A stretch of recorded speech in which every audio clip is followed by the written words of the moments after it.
तुमच्यासोबत शेअर करणार आहे.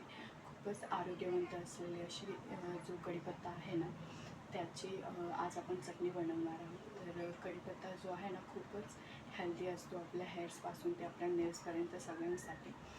तर आज आपण त्याची चटणी बनवणार आहोत कढीपत्त्याची. तर ती कशी बनवणार आहोत चला मग आपण आपली जी कृती आहे त्यासाठी सुरुवात करूया.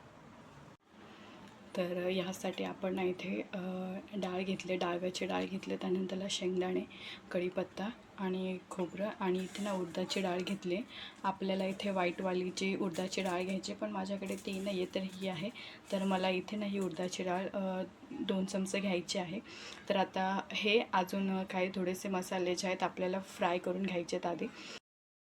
इथे आपण ना 2 वाटी कढीपत्ता जो आहे ना तो वॉश करून आणि नंतर त्याचं पाणी व्यवस्थित मिसळून घेतलेलं आहे. आता आपण इकडे जो आहे ना गॅस ऑन करतो आहे आणि गॅस ऑन करून त्याच्यावर लगेचच आपण इथे कढई ठेवून जे आहे आता आपल्याला इथे यामध्ये थोडंसं तर आपली कढई गरम जशी झाली ना त्यानंतर आपण त्यामध्ये थोडंसं तेल ॲड करणार आहोत. त्यानंतर आपण याच्यामध्ये जे आहे ना 2 चमचे उडदाची डाळ टाकणार आहोत आणि उडदाची डाळ जी आहे छान अशी तेलामध्ये फ्राय करून घेणार आहोत.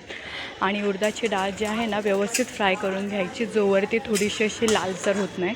तर तशी मी आहे इथे उडदाची डाळ फ्राय करून घेते. आणि फ्राय जशी माझी उडदाची डाळ झाली ना त्यानंतर मी त्यामध्ये ना इथे शेंगदाणे टाकणार आहे. आणि शेंगदाणे हे पण ना छान असे लाल होवेस तर मी जे आहे ना व्यवस्थित असे याला भाजून घेणार आहे.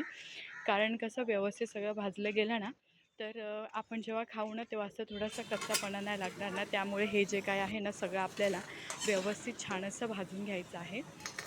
तर शेंगदाणे जसे भाजून होतील ना त्यानंतर मी लगेचच जी फुटाण्याची डाळ आहे ना ती फुटाण्याची डाळ मी टाकणार आहे तेलामध्ये. तेल ऑलरेडी होतं त्यामुळे मी परत ॲड नाही केलं आणि तेही छान थोडंसं लाल होईपर्यंत मी भाजून घेणार आहे. आणि जसं ते भाजून होईल ना त्यानंतर ते काढून घेणार आहे मी लगेच. आणि त्यानंतर पुढे त्यामध्ये जे आहे ना मी खोबरं जे आहे ना ते पण असं लाल होईस तर व्यवस्थित असं भाजून घेणार आहे. आणि जसं खोबरं माझं भाजून होईल ना मग ते खोबरं जे आहे मी काढून घेणार आहे. आणि जसं मी खोबरं काढून घेतलं त्यानंतरला जसं आता माझ्याकडे फक्त जो कढीपत्ता उरलेला आहे तर तो कढीपत्ता जो आहे ना तो मी परत छान असा जो आहे गॅसवरती कमी आचेवरती थोडासा भाजून घेणार आहे. जर तुम्हाला हवं असेल तर तुम्ही त्यामध्ये थोडंसं तेल देखील ॲड करू शकता.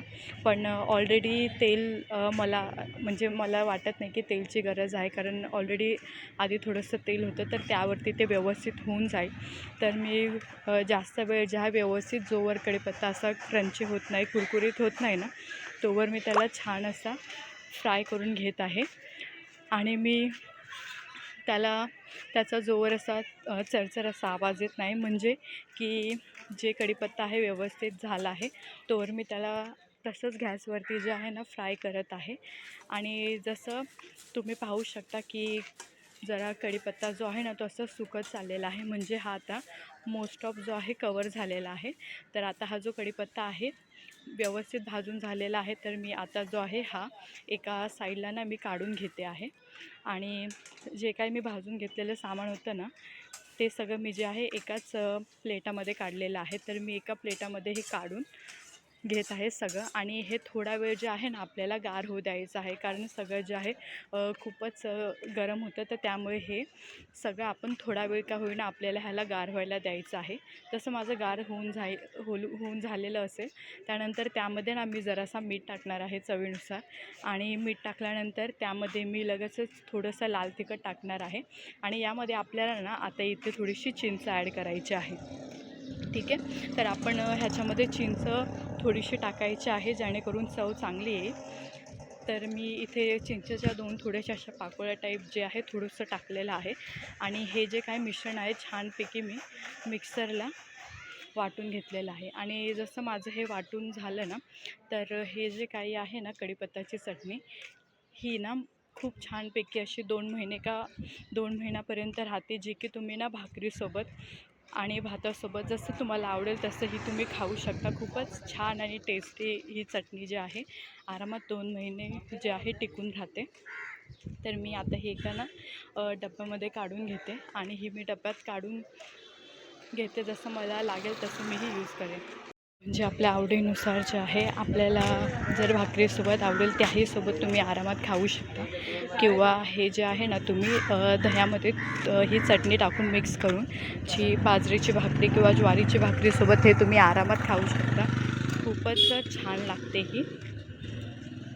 ही चटणी जी आहे आपल्याला जाडसर जशी रवाळ वाटायची आहे, जास्त आता ही जी चटणी आहे ना, मी थोडासा भात घेतला आहे माझ्या म्हणजे जेवढा मला हवा आहे तेवढा, आणि त्या भातामध्ये मी ही थोडीशी चटणी 2 चमचे घेतलेली आहे आणि व्यवस्थित छान अशी ही मी मिक्स करून आता ट्राय करते आहे.